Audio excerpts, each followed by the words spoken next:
மக்களுக்கு நல்லது பண்றதுக்கு அரசியலுக்கு வாங்கடா, கொள்ளை அடிக்கிறது கொலை பண்றதுக்கு அரசியலுக்கு. விஜய் அவர்கள் சட்டமன்றத்தில் தன்னுடைய முதல் கன்னி பேச்சே பேசியிருக்கிறார் இன்னைக்கு. அது வரைக்கும் எதிர்கட்சி தலைவர், அது பிறகு புதுசாக சபாநாயகராக தேர்ந்தெடுக்கப்பட்ட ஜேசிடி பிரபாகரன் அப்படிலாம் கையை கோத்து அழைச்சிட்டு போனதும் அதுவும் இதுவும் ஒரே இந்த ஆனந்தம் ஆனந்தம் பாடும் அந்த பாட்டு கூட கிடையாது.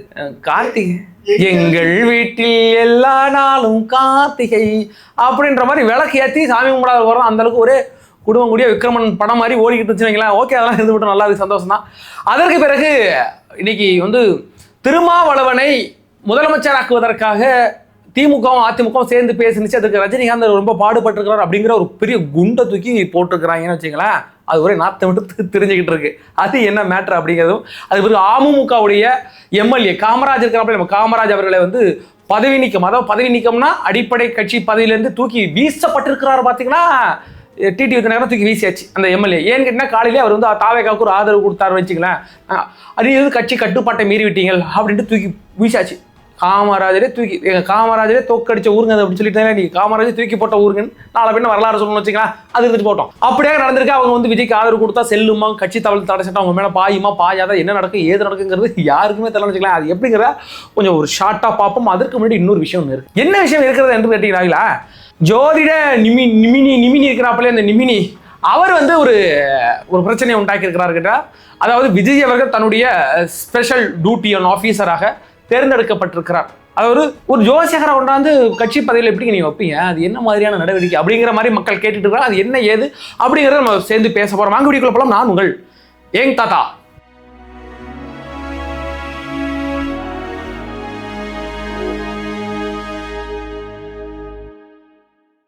எங்களோட வீடியோக்களை பாருங்க, சேனலை சப்ஸ்கிரைப் பண்ணி வச்சுக்கிடுங்க, லைக் பண்ணுங்க, ஷேர் பண்ணுங்க. அப்புறம் தாழ்மையான கருத்துக்களை கமெண்ட் செக்ஷன்ல நீங்க பதிவிட போறீங்கன்னு வச்சுக்கலாம்.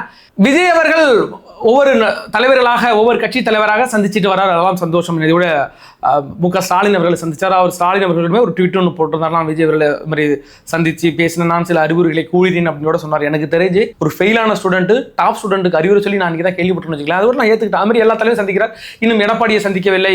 இன்னும் உங்களுக்கு நிறைய பிரச்சனைக்கு எடப்பாடி கை கொடுத்தார். அவங்க சந்திக்கலை, இவங்களை சந்திக்கல, நிறைய பேர் கேள்வி கேட்டுட்டு இருக்காங்க. இப்போ ஒவ்வொன்றா சந்திப்பார். அதில் மாற்று கருத்து கிடையாது. என்னுடைய ஒரே ஒரு கேள்வி, கரூரை அந்த மக்களை எப்போ போய் சந்திக்க போறீங்க அப்படின்றதான். ஏன்னு கேட்டீங்கன்னா அந்த இஷ்யூ நமக்கு தெரியும் எவ்வளவு பர்சனலா ஒவ்வொரு தாவேகா தொண்டனுடைய மனசுல என்னைக்கும் அழியாத ஒரு கரையாக ஒரு ஆறாத காயமாக இருக்குன்னா அது கரூர் ஸ்டம்பேட் மேட்டர் தான். அது என்னைக்கு இருந்தாலும் சரி, அந்த மக்களை நம்ம போய் சந்திக்க போறேன் அப்படின்னு சொல்லியிருந்தார் விஜய் அவர்கள். கண்டிப்பா சந்திப்பேன். முன்னாடி நிறைய இந்த பாதுகாப்பு இஷ்யூலாம் இருந்துச்சு. இன்னும் கரூர் மக்களை போய் சந்திக்காதது மிகப்பெரிய வருத்தம். எனக்கு தெரிஞ்சு கையெழுத்து போட்ட உடனே நீங்க அங்க போயிருந்தீங்கன்னா நான் ரொம்ப சந்தோஷப்பட்டு அதான் எதிர்பார்த்தேன்.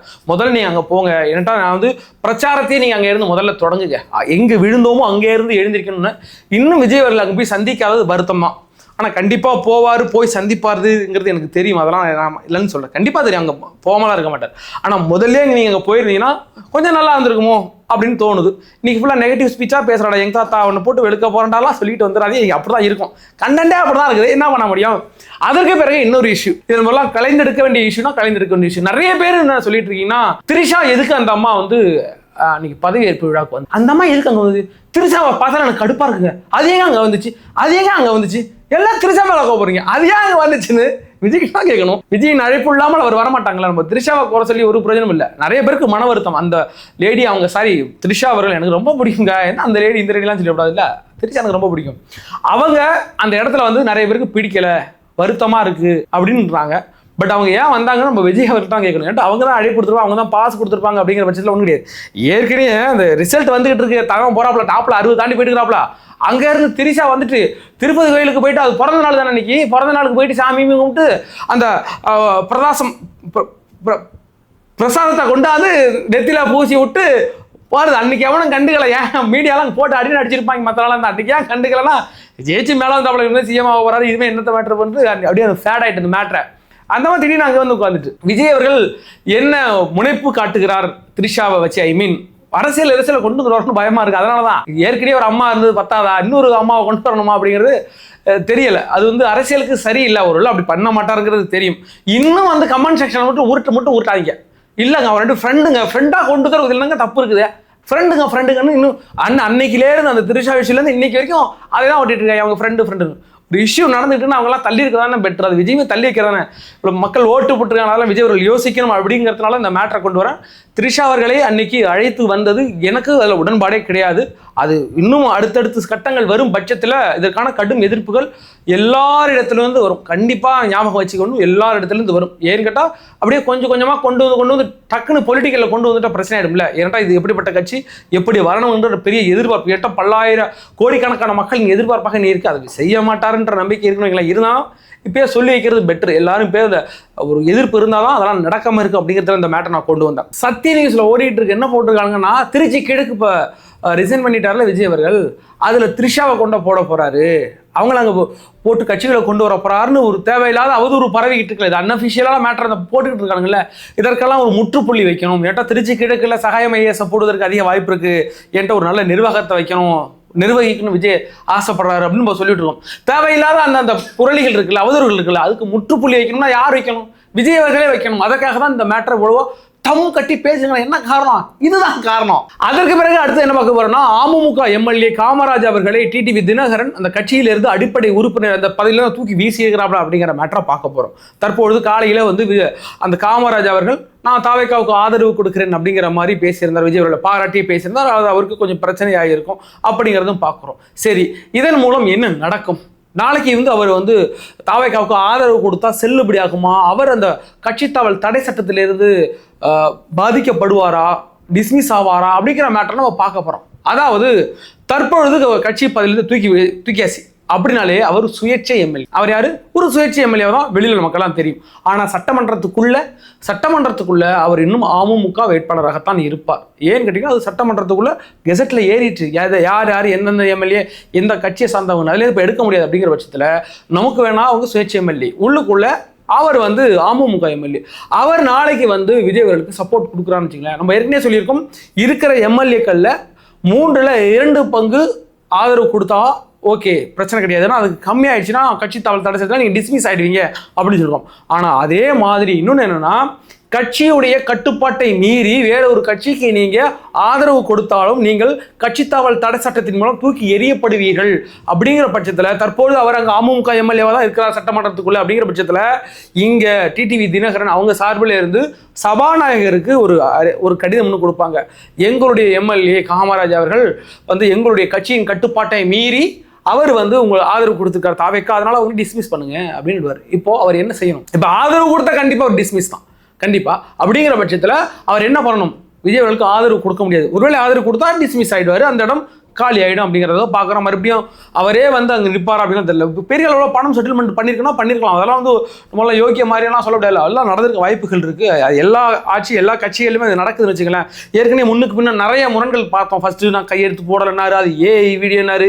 இன்றைக்கி சட்டமன்றத்துலேருந்து ஒரு வீடியோ வந்திருக்கு, அது ஏஐ வீடியோவாக அது இன்னும் கிளாரிஃபிகேஷன் பண்ணவே இல்லை. இதே மாதிரியான நிறைய பிரச்சனைகள் இருக்கிறதெல்லாம் நம்ம பார்க்குறோம். இதற்குப்படி தற்பொழுது அந்த நிலையில் அந்த அமமுகவுடைய அந்த வேட்பாளர் இருக்கார்ல, அந்த எம்எல்ஏ இருக்கார்ல காமராஜ், அவர் தாவேக்காவுக்கு ஆதரவு கொடுக்க முடியாது. ஒரு கொடுக்கும் பட்சத்தில் டிடிவி தினகரன் அதற்கு நடவடிக்கை எடுத்து அவருடைய பதவியை காலி செய்வார். அதாவது எம்எல்ஏ பதவியை தூக்கி வீசுவதற்கு டிஸ்மிஸ் ஆவதற்கு வழி இருக்கு. அப்படிங்கிற பட்சத்தில் அவர் என்ன மாதிரியான முடிவை எடுக்க போகிறார் அப்படிங்கிறது தெரியல. அது நம்ம அதுக்கு பிறகு தான் பார்க்கணும். அதுக்கு பிறகு இந்த கட் அவுட் கலாச்சாரத்தை நம்ம அடிக்கடி சொல்லிட்டு இருக்கோம். இந்த கட் அவுட் கலாச்சாரங்கள்லாம் வேண்டாம் அப்படின்னு நம்ம சொல்லியிருக்கோம்.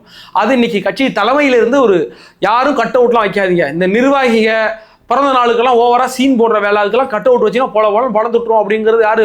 புசியானந்தையாவே சொல்லிக்கிறாப்ங்கிறது சந்தோஷமான விஷயம். ஏன்னா இது அறப்போர் இயக்கம் நிறைய பல ஆண்டுகளாகவே பல கட்சியிலிருந்து அப்போ அதிமுகலேருந்து சொல்லிக்கிட்டே இருக்காங்க. அது தற்பொழுதும் அவர் அறிவுறுத்திக்கிட்டே இருந்தாங்க. அதை கேட்டிருக்கிறாங்க. நம்ம ஏற்கனவே சொல்லிட்டு இருக்கோம். இதெல்லாம் நீங்கள் கருத்தில் எடுத்துக்கிடுங்க. அறப்போர் இயக்கத்தோட கூட வச்சுன்னு சொன்னால் இன்னைக்கு அவங்க போட்ட உடனே அடுத்த போஸ்ட்டே அவங்க போட்டாங்க, யாரும் இதெல்லாம் பண்ணக்கூடாது, யாரும் பேனர் வைக்கக்கூடாது, கடுமையான நடவடிக்கை எடுக்கப்படும் அப்படின்னு சொல்லியிருக்கிறது சிறப்பான விஷயமா தான் பார்க்குறோம். அதே மாதிரி முதலமைச்சர் விஜய் அவர்கள் சொல்லியிருந்தார் 717 கடைகளை வந்து மதுக்கடைகளை உடனே 2 வாரங்கள் சொல்லியிருந்தார். ஒரு 2 வாரத்துக்குள்ள அதெல்லாம் மூடணும் அப்படின்னு சொல்லியிருந்தார். அதில் வந்து நிறைய பேர் இந்த திமுக ஆரையெல்லாம் பெரிய பெரிய பொருளை கிளப்பிட்டு இருக்காங்க. அவங்க பொருளை கிளப்பியே உள்ள எனக்கு பொம்பளை பிள்ளை எங்க நான் பண்ணினா எங்க முக ஸ்டாலின் 2023 முடிக்கிறான் எல்லாம் பொம்பளை பிள்ளைலாம் இறங்கிட்டு இருக்கிறாங்க, எல்லாம் போட்டுக்கிட்டு இருக்கு ட்வீட்டர்ல வச்சுக்கலாம். பட் அதில் உண்மைத்தன்மை என்னன்னு இருக்குல்ல, அப்போ வந்து பல கடைகள் இழுத்து மூடப்பட்டதாக கூறப்பட்டது. சட்டமன்றத்திலும் அதோட நகல்கள் இருக்குன்னு நினைக்கிறேன். பட் தற்பொழுது என்னன்னா, அரசின் சார்பாக அந்த இடங்கள் எல்லாம் தேர்வு செய்யப்பட்டு விட்டாங்க. எங்க இந்த வந்து நான் ஒரே ஒரு விஷயம், இந்த வழிபாட்டு தலங்கள் இருக்குல்ல, இந்த கோயில் மசூதி, அதற்கிட்ட பக்கத்தில் இருக்கிறது ஒரு 276 மதுக்கடைகள் இருக்கு. அதற்கு பிறகு இந்த கல்வி நிறுவனங்கள், அந்த ஸ்கூலு காலேஜ் பக்கத்தில் ஒரு 186 கடைகள் இருக்கு. அதற்கு பிறகு இந்த சில்லறை விற்பனை கடைகள் அடுத்த 2 வாரத்திற்குள், அதுபோக அந்த பேருந்து நிலையங்கள் சுற்றி அப்படின்ட்டு மொத்தம் ஒரு 717 இடங்களை நாங்கள் ரவுண்ட் பண்ணியாச்சு. அதை தூக்க போறாங்க, ஆல்ரெடி ரவுண்டட். இதுக்கு பிறகு நான் அப்போ தூக்கிட்டேன் வந்து ஒரு கதை விட்டுட்டீங்கன்னா கடவுட்டாலும் நாங்கள் இருக்கிறோம், எடுத்து கொண்டு வர போகிறோம், இது நடந்துகிட்டு இருக்கு, இப்படி இருக்குங்க. இதில் தற்போது இன்னைக்கு 50 கடைகள் மூடப்பட்டு விட்டன. அதுதான் மிக சிறப்பான விஷயம். இன்னைக்கு அது மூடியாச்சு, ஒரு 50 கடைகளை. இன்னும் அடுத்த 2 வாரங்களும் எல்லாம் மூடிடுவாங்க. அதை பற்றிலாம் பெரிதாக டென்ஷனாக தேவை கிடையாது அப்படிங்கிறத இந்த இடத்துல தெரிவிச்சு கொள்கிறோம். அதுக்கு பிறகு இன்னொரு விஷயம் என்னன்னா, அதிமுகவும் திமுகவும் சேர்ந்து திருமாவளவனை முதலமைச்சராக திட்டமிட்டார்கள் அப்படிங்கிறத நம்ம பார்த்தோம். அது ஒரு பேசுபொருளாகவே இருந்தது. அதில் உண்மைத்தன்மையும் தற்பொழுது வந்து இன்னைக்கு சி.வி. சண்முகம் சொன்னார். அதற்கு பிறகு இன்னைக்கு திருமாவளவனை வாய் திறந்து விட்டார். அதான் மேட்டர். ஆசை இருந்திருக்கு திருமாவளவனுக்கு. வச்சு 2 சீட்டு வச்சுக்கிட்டு முதலமைச்சர் வர அந்த கனவுலாம் சும்மா இருக்குமா? அன்னைக்கு கொஞ்சம் இழுத்தடிச்சுக்கிட்டே இருந்தாரு. அப்புறம் ஓடிட்டாப்பல, எங்கன்னா வண்டி போயிட்டு இருக்கு, பின்னாடி யாரும் பின்தொடர வேண்டாம்ட்டு தனியா போயிட்டு இருக்கு. நம்ம தந்தி டிவி வர டாப்ல வச்சு போட்டோ எடுத்துக்கிறான், வீடியோ போயிட்டு இருக்கு, ட்ரோன் போயிட்டு இருக்கு, ட்ரோன் ஷாட்டு. அந்த அளவுக்கு போயிருக்கலாம். ஆள் போயிட்டு எங்க போனோம் தெரியல, வரவே இல்லை. அதுக்கு பிறகு முதலமைச்சர் சந்திச்சார்ல, அப்பெல்லாம் என்ன பேசப்பட்டது என்றால், ரஜினிகாந்தின் மூலமாக, அதாவது அந்த பிஜேபி சைட்லேருந்து ரஜினிகாந்த் சொல்லி, ரஜினிகாந்த் வந்து நம்மளுடைய முதலமைச்சராக இருந்தார்ல முன்னாடி, யார் மு க ஸ்டாலின், அவர்கிட்ட மண்டையை கழுவி இப்படி பண்ணுங்க அப்படி பண்ணுங்க, விஜய் மட்டும் வரக்கூடாது, வேற யாருனாலும் வரலாம் அப்படின்னு பேசப்பட்டு, அதற்கு மு க ஸ்டாலின் ஒத்துக்கிட்டு, அதற்கு பிறகு எடப்பாடி சைட்லேருந்து ஒத்துக்கிட்டு, அப்போ எடப்பாடி இந்த மேட்ரை அதிமுக சைடில் பேசும்போதெல்லாம் இவர்களுக்கும் ஒரு நம்பிக்கைலாம் இருந்துச்சு, நம்ம போகலாம் அப்படின்னு இருந்துச்சு. அதற்கு பிறகு ப்ரெஷர், ஓவர் ப்ரெஷராக இருக்கவும் இது திருமாவளவன் தவறாக ஹேண்டில் பண்ணிட்டாரு. அதுக்கு பிறகு திமுக சைட்லேருந்து பெரிய அளவில் இஷ்யூ வந்துச்சு. அந்த இஷ்யூவில் அப்ஜெக்ஷன் தெரிவிச்சது யாருன்னு பார்த்தீங்கன்னா கனிமொழி அவர்கள். நீங்க வந்து தற்கொலை செய்வதற்கு சமம், இப்படி மட்டும் பண்ணாங்க, நம்ம தோத்து போனால் திரும்பி வந்துகிட்டே இருக்கலாம், எப்பனாலும் வரலாம், ஆனால் இந்த தவறு செஞ்சீங்கன்னா நம்மளுடைய கட்சியோட அந்த கட்டமைப்பே சிதைச்ச மாதிரி ஆயிடுன்ட்டு இதை முதல்ல முட்டுக்கட்டை போட்டது திமுக. அதுக்கு பிறகு அவங்கவும் தான் அதிமுக சைட்லேருந்து அவங்க ஆரம்பிச்சாங்க. இந்த மேட்ரு தெரிஞ்சுக்கிட்டு தான் நம்மளுடைய திருமாவளவன் திரும்பி வந்துட்டாப்பல, நான் வெளிலேருந்து ஆதரவு கொடுக்குறாங்க. ஐயோ என்ன நினச்சிட்டு இருக்கிறீங்க நீ, அப்பெல்லாம் ஒன்றும் இல்லைங்க, வெளிலேருந்து ஆதரவு கொடுக்குறாங்க, அந்த அளவுக்கு நாங்கள் சீப்பாக போயிட்டான் அப்படின்ட்டு உள்ளுக்குள்ள எல்லாம் பேசி முடிச்சாச்சுன்னு வைங்களேன். இன்னும் ஒரு மாசத்துக்குள்ள ஒரு அமைச்சர் பதவி கேட்பார். வன்னியரசுக்கு வாழ்வாழ்னு கத்துற அமைச்சருங்காச்சும் இருந்துச்சுன்னா எடுத்து கொடுத்து விடுங்க. வன்னியரசுக்கு சும்மா வாழ இருந்த பண்ணி மாதிரி கத்திட்டே கிடக்கிறது. இப்போ எம்எல்ஏ வேற ஆயிட்டார், மரியாதை குறைவாக பேசிவிட்டோம் என்று சிறுத்தைகள் புராண்டுவதற்கு கூட வாய்ப்பு இருக்குதுங்களா, அதெல்லாம் விட்டுருங்க. சரி, இப்படியாக இருந்தது அப்படிங்கிறத பார்க்குறோம். அதற்கு பிறகு வேற வழி இல்லாமல் திருமாவளவன் தாவைக்காவுக்கு சப்போர்ட் கொடுத்தார் அப்படிங்கிறதையும் பார்க்குறோம். நம்ம வந்து நீங்கள் வந்து தாவைக்காவுக்கு சப்போர்ட் கொடுத்தாலும் போட்டு புழக்க போகிறது நம்ம அப்படின்னு சொல்லிட்டு இருக்கோம்ல, இதே மாதிரியான ஒரு கேவலமான புத்தி. அதுதான் ஏறிட்டுனா திருமாவளவனுக்கு இது ஆசை. அதிமுகவும் திமுகவும் நமக்கு சப்போர்ட் கொடுத்தா நம்ம சிஎம் ஆயிடலான்ற ஒரு ஆசை. அதிமுக யார் அழுத்தது பார்த்தீங்கன்னா பிஜேபி சைட்லேருந்து அழுத்தது. இந்த மேட்டரை கொண்டு வந்ததே பிஜேபி தான். சனாதனத்தை வேற இருப்போம்னு வேருக்கு தண்ணி ஊற்றி வளர்க்கறது இது திருமாவளவன் மாதிரியான நாட்கள் தான். அதெல்லாம் உங்கள்கிட்ட சொல்லணும் அப்படிங்கிறத இந்த மேட்டரை நான் கொண்டு வந்தேன். அதற்கு பிறகு விஜய் அவர்கள் அடுத்தடுத்து கட்ட நடவடிக்கை மிக சிறப்பான நடவடிக்கைலாம் இருக்கு. ஏதோ வந்து 2 மணி நேரம் பார்த்த முதல்வன் படத்தை 2 நாளாக பார்த்துட்டு இருக்க மாதிரியே ஃபீலாக இருக்கு. எங்கே பார்த்தாலும் அங்கே போறாப்பல, அதே மாதிரி கோட் சட்டை போட்டு போறாப்பல, மாசா அங்கே இறங்குறாப்பல, நலத்திட்டங்கள் அடுத்தடுத்து அறிவிக்கிறது. தற்பொழுது பார்த்தீங்கன்னா இந்த தேசிய நுகர்வோர் சம்பந்தமாக ஒரு 317 கோடி ரூபாய் மத்திய அரசால் இன்னும் விடுவிக்கப்படாமல் இருக்கு இந்த விவசாயிகளுக்கு. அதை வந்து நம்ம ஐயா கண்ணு இருக்கிறாப்புல, ஐயா கண்ணு ஏற்கனவே அவர் வந்து இந்த நதிகள் இணைப்பு தலைவர், தேசிய தலைவராக அவர் வந்து சந்திச்சிருந்தார். தற்போது விஜய் அவர்கள் 2 வாரத்துக்குள்ள உங்களுக்கு அந்த அமௌண்ட்டை நான் ரிலீஃப் பண்ணி அந்த விவசாயிகளுக்கு சேரும் மாதிரியான நான் பண்ணித்தரேன் அப்படின்னு சொன்னாங்க இருக்கட்டும். அதுக்கு பிறகு அடுத்தடுத்த கட்ட நடவடிக்கையில விஜய் அவர்கள் பண்றார். பார்க்க உண்மையிலே மிக சிறப்பாக இருக்கிறது. அதற்கு பிறகு விஜயோடைய ஒரு தரமான சம்பவம் அப்படின்னு பார்த்தோம்னா, அந்த மது ஒழிப்புக்காக ஒரு 65 காவல் நிலையங்கள் அதுக்கான தயார் நிலையில இருக்கு, தயார்படுத்திக்கிட்டு இருக்கிறாங்க. ஏற்கனவே அங்கே இருந்த மது ஒழிப்புகளை மாத்துறாங்க, எங்க இடங்கள்லாம் மாற்றி இது வந்து ஒரு கட்டமைப்பா ஒன்லி ஃபார் அந்த மது சம்பந்தமா. மது மட்டும் கிடையாது, கஞ்சா போதைப் பொருள் எல்லாத்துக்கும் அதாக விஜய் அவர்கள் தன்னுடைய நேரடி கண்ட்ரோல கொண்டு வந்துட்டார். இதுக்கு முன்னாடி இருந்துச்சுன்னா போலீஸோட கண்ட்ரோல தான் அவங்க இருப்பாங்க. அந்த போதைப் பொருள் ஒழிப்பு இருக்குல்ல, அது வந்து போலீஸோட கண்ட்ரோல் இருக்கும். ஆனால் தற்பொழுது நேரடியாக விஜயின் கண்ட்ரோலில் வருது. முதலமைச்சருடைய கண்ட்ரோலில் எடுத்து போதை ஒழிப்பை நான் முன்னின்று நடத்துவேன் அப்படின்னு சொல்லியிருக்கிறார். அதுபோக பெண்கள் பாதுகாப்பு அவருடைய நேரடி கட்டுப்பாட்டில் இருக்கு. காவல்துறையினர் சட்ட ஒழுங்குக்காக அதுவும் நேரடி கட்டுப்பாட்டில் இருக்கு. இதெல்லாம் ஒரு நல்ல விஷயத்துக்கான ஒரு முன்னுதாரணம். ஃபர்ஸ்ட் ஸ்டெப் எடுத்து வைக்கிறார் விஜய் அப்படிங்கிறத பார்க்குறோம். இது இன்னும் மிக மிக மிக மிக சிறப்பாக இருக்க வேண்டும். அடுத்த கட்டமாக பார்த்தா அந்த நடிகர் சங்கத்திலிருந்து விஜய் அவர்களுக்கு ஒரு பாராட்டு விழா நடத்த வேண்டும் என்று கோரிக்கை விடுத்திருக்கிறார்கள் இவங்க. அதாவது இன்னும் நிறைய கோரிக்கைகள், அந்த கட்டண உயர்வை உயர்த்தக்கூடாது, அதுக்கு பிறகு இந்த ஏற்கனவே இந்த சினிமாங்கிறது ரெட் ஜெயண்ட் கிட்ட படாபாடு பட்டுக்கிட்டு இருந்துச்சு. இப்போ கொஞ்சம் ரிலீஃப் ஆகியிருக்காங்க. அதற்காக ஒரு பாராட்டு விழா மாதிரி நடத்த போறாங்க அப்படின்னு யாராச்சும் சொல்லிட்டு வந்தால் செருப்படுத்தி அடிச்சு விரட்டி விட்டுருங்க இந்த சினிமா துறையினரை. இதே விஜய் அவர்கள் தன்னுடைய படம் கடைசி படம் அப்படின்னு சொன்ன இந்த ஜனநாயகனுக்கு சினிமா துறையில இருந்து விஜய் அவர்களுக்கு யார் ஃபேர்வெல் கொடுத்தீங்க? அவர் ஒரு கஷ்டப்படும் போது, ஒரு கஷ்டத்தின் போது எந்த சினிமா துறையினர் வந்து அவர் கை கொடுத்து தூக்கி விட்டீங்க? அந்த கரூர் சாமியின் போது ஒரே ஒரு நடிகர்கள் குரல் கொடுத்தீங்களா? இல்லை. ஃபர்ஸ்ட் தலை அஜித் வெளில வந்ததுக்கு தான் ஒவ்வொரு வாய்ஸாக வெளில வருது. அப்படிதான் வந்துச்சு. அப்படியாக அந்த சினிமா துறையினர் விஜய்க்கு எதிராக இருந்தாங்க. யாருக்கு பயந்துக்கிட்டுன்னு பார்த்தீங்கன்னா, நம்மளுடைய முன்னாள் முதலமைச்சர் மு.க. ஸ்டாலினுக்கும் உதயநிதி ஸ்டாலினுக்கும் எனக்கு ஒரு படம் போயிடும் பயந்துக்கிட்டு இந்த சினிமா துறையினர் விஜய்க்கு செய்த துரோகம் இருக்கிறது இல்லை. அந்த மனுஷன் இத்தனை வருஷம் 33 வருஷம் சினிமாவில் உழைச்சி போறாப்புல கடைசியாக போறாருன்னா எப்படிப்பட்ட ஃபேரோல கொண்டாடி இருக்கணும் நீங்க? விஜயால் எத்தனை பேர் பயனடைந்திருப்பார்கள்? எத்தனை திரையரங்கு ஊழியர்கள் பயனடைஞ்சிருப்பாங்க? எத்தனை நடிகர்கள் அவங்க கூட நடிச்சு பயனடைஞ்சிருப்பாங்க? இதெல்லாம் கருத்தில் கொண்டு அவருக்கு ஒரு நல்ல ஃபேர்வெல் நடத்தி அனுப்பிட்டு இருக்கலாம்யா. அந்த மனுஷன் தனக்கான ஃபேர்வெல்லை தானே அந்த ஜனநாயகன் மூவி அதோட ட்ரெய்லர் லான்ச்சில் அந்த இசை வெளியீட்டாக அவரே பண்ணிக்கிட்டார். அவருக்கான அந்த அது மக்கள் உலகமே கொண்டாடுனுச்சு சினிமா துறையை தவிர.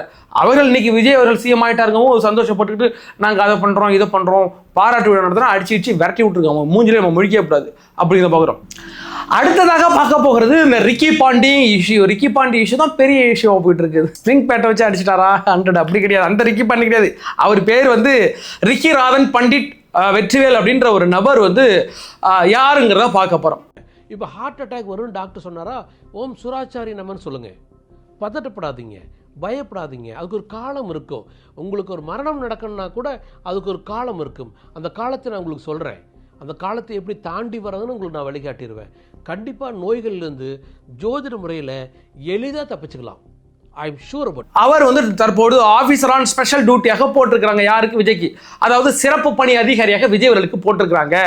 அவர் வந்து ஒரு ஜோசியக்காரு. அவர் ஒரு ஜோசியக்காருங்க, அவ்வளோதாங்க. ஜாதகம் பார்க்குறவர், நல்ல நேரம் குறித்து கொடுக்குறவர், அதே மாதிரியான பணிகள் கடை செஞ்சிருக்காரு. திமுகவுக்கு செஞ்சுருக்கிறாங்க, அதுக்கு ஒரு பாமகவுக்கு ஒரு இது பண்ணியிருக்கிறாங்க, அமமுகவுக்கு பண்ணியிருக்காரு, அரசியல் வட்டங்களில் எல்லாருக்குமே செஞ்சுருக்காரு. இப்போ கடந்த 1.5 வருடங்களாக விஜய் கூட ஒரு பயணிச்சிருக்காருங்களேன். அவர் சொல்கிற சில விஷயங்கள் நடக்குது, அவர் சொல்கிற மாதிரியே விஜய் நடந்து போகிறார். அவர் ஏற்கனவே ஒரு 1.5 வருஷத்துக்கு முன்னாடி கணிச்சு நீங்கள் தான் வெற்றி பெற போகிறீங்க அப்படிங்கிறதெல்லாம் கணிச்சிட்டார். அவர் விஜயின் மீது அவருக்கு வந்து விஜய்க்கு வந்து ரொம்ப அதீத நம்பிக்கை இருக்குது அவர் மேலே அப்படிங்கிறத பார்க்குறோம். அதனால நீங்கள் வந்து ஒரு அரச பதவி கொடுப்பீங்க. திஸ் கவர்மெண்ட் ஜாப் தான், கண்டிப்பாக இது கவர்மெண்ட் ஜாப் தான், ஆர்டர் பை விஜய். அது மீன் கவர்மெண்டாலாம் ஆர்டர் பண்ணிருக்கா. பட் இது தற்காலிக பணி, கான்ட்ராக்ட் பேஸில் உள்ள பணி தான். அதனால எல்லா அமைச்சர்களுக்குமே சரி, எல்லா முதலமைச்சர்களுக்குமே சரி, ஒரு தனி செயலாளர்கள், தனி ஒரு சிறப்பு அதிகாரிகள் இருக்க தான் செய்வாங்க. இதுக்கு முன்னாடி ஜெயலலிதா அவர்களுக்கும் இருந்தாங்க, கலைஞர்களுக்கு, நம்ம எடப்பாடி ஐயாவுக்கு, அதுக்கு பிறகு ஸ்டாலின் அவர்களுக்கு. அவர்களெல்லாம் யாராக இருந்தார்கள் என்றால் ஐஏஎஸ்ஸாக இருப்பாங்க. ஏன்னா அந்த அறிவு என்ன அறிவுனா, அந்த அரசியல் அறிவு, நான் என்ன பண்ணணும், எப்படி போகணும், இந்த இஷ்யூ வந்து எப்படி ஹேண்டில் பண்ணுறது அப்படின்ற அறிவுள்ள நபராக பக்கத்தில் வச்சுக்கோங்க. யாரனாலும் வச்சுக்கலாம். விஜய் அவர்கள் வேற வச்சுக்கிட்டதுல தப்பெல்லாம் கிடையாது வச்சுக்கலாம். யாருனாலும் வச்சுக்கலாம். என் வீடியோவை பார்த்துட்டு எங்க தான் வாடா வந்து ஒரு இருடா எனக்கு சிறப்பு செயலாளர்னா இருந்துட்டு போவேன், என்ன சும்மா இந்த உட்காந்து அங்கே போய் உட்காந்துக்க வரேன் என்ன வந்துட்டு. ஆனால் விஜய் அவர்கள் யாரை விருப்பப்படுறாங்களோ அவங்க எந்த துறையை சார்ந்தாலும் வைக்கலாம். புரியுதா? மேக்ஸிமம் ஐஏஎஸ் வைப்பாங்க, அவங்களுக்கு கொஞ்சம் ஒரு பெரிய நாலேஜ் இருக்கும் அப்படிங்கிறதால. விஜய் அவர்கள் ஒரு ஜோசியக்காரை வச்சிருக்கிறாரு அப்படிங்கிறது இஷ்யூ ஆகும்னா இஷ்யூ ஆக தான் செய்யும். ஜோசியக்காரனை எங்கே வைக்கணும் அங்கே வைக்கணும். அப்புறம் இன்னைக்கு ஒன்றாவது ஒரு சிறப்பு அதிகாரியாக போட்டிருக்கிறார் அப்படிங்கிறது வந்து அந்த பிரச்சனை வருமா, விமர்சனங்களை ஏற்றுக்கொள்ளுங்கள். நீங்கள் செய்தது தவறு என்பதை ஒற்றுக்கொள்வோம். ஏன்னு கேட்டால் இது வந்து ஒரு பொலிட்டிக்கல் ரீதியாக யாரனாலும் வைக்கலாம்னு சொல்லிட்டு, யாரனாலும் வைக்கலாம், உங்களையும் வைக்கலாம், என்னையும் வைக்கலாம். விஜய் இவரை தேர்ந்தெடுத்தது போடுறாங்க, தவறு கிடையாது. ஆனால் இது நீங்கள் எப்படி பொலிட்டிக்கலாக பார்த்தீங்கன்னா, ஒரு ஜோசியரை ஒன்று வச்சுக்கிறீங்க. ஒரு அரச பணிகளாக நீங்கள் இவரை கிட்ட தான் நீங்கள் செய்வீங்களா? ஒரு ஐஏஎஸ் ஒரு படித்த அறிவாளி பேச்சை கேட்டு செய்யுங்க. ஒரு ஜோசியக்காரனை கேட்டு தான் நீங்கள் செய்வீங்களான்னு மக்கள் கேள்வி கேட்டால் பதில் சொல்ல முடிந்தால் பதில் சொல்ல, இல்லை என்றால் என்னை போல் அமைதியாக இருந்து விடுங்கள். என்ன பண்ண முடியும் அப்புறம்? அவர் கேட்குற கேள்வி ஞாபகம் இல்லை. அவர் ஜோசியக்காரங்கிறது எல்லாருக்கும் தெரியும், அவர் போட்டிருக்காங்க. அதில் நான் விளக்கம் அரசு கொடுக்க வேண்டும், விஜய் அவர்கள் கொடுக்க வேண்டும். எதற்காக இந்த நபரை நீங்கள் போட்டிருக்கீங்க அப்படிங்கிற விஷயத்த சொன்னால் ஓகே. ஏன்னு கேட்டிங்கன்னா, நம்ம நிறைய வாட்டி சொல்லியிருக்கோம், ஒரு மதம் சார்ந்த ஒரு அரசியல் இருக்கக்கூடாது, அரசியல் மதம் இருக்கக்கூடாதுன்னு சொல்லியிருக்கோம். இன்னைக்கு ஒரு ஜோசியக்காரை போட்டால் அதில் பிரச்சனைகள் வரத்தாயும் செய்யும். அது நீங்கள் எப்படி பார்க்குறீங்க? இல்லை எங்கள் அண்ணா ஒரு அதுக்காக செஞ்சுருப்பாங்க, இதுக்காக செஞ்சுருப்பாங்கன்னு சொல்லியிருந்தீங்கன்னா ஓகே, என்ன கமெண்ட்டோ பதிவிடுங்க. அதற்கான தக்க பதிலை இந்த அரசாங்கம் கொடுக்க வேண்டும். விஜயின் சார்பாக வேற யாரும் கொடுக்க வேண்டும் என்பதை நான் கேட்டுக்கொள்கிறேன்.